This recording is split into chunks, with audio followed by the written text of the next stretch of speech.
Good morning children. Last class we had seen that metals and non-metals are reacting together to form a compound. Let's see the details of this compound. If we are taking any metal, for instance, if I am taking a metal sodium and reacting it with a non-metal like chlorine,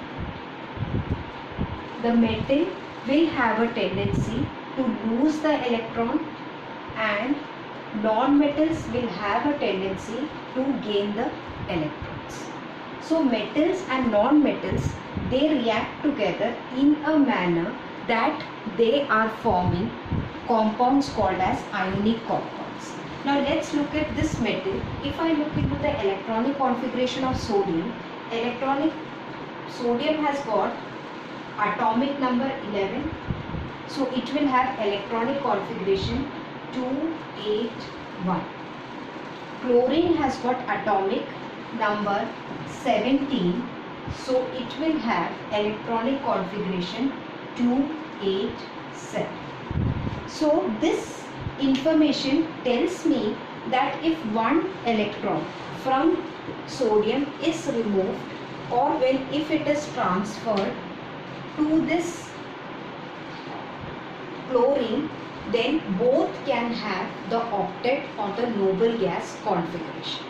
So in this case, if one electron is lost from here, sodium will become Na plus, because as I told you, Na plus indicates that one proton is more here and one electron is less.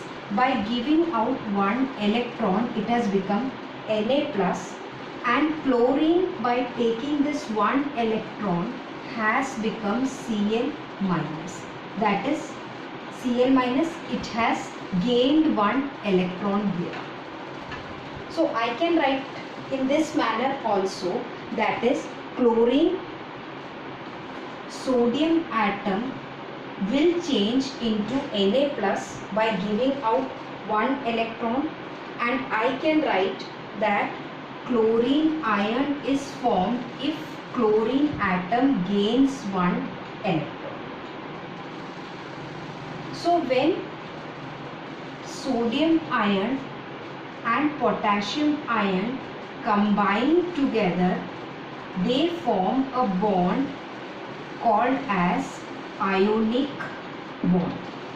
Why it is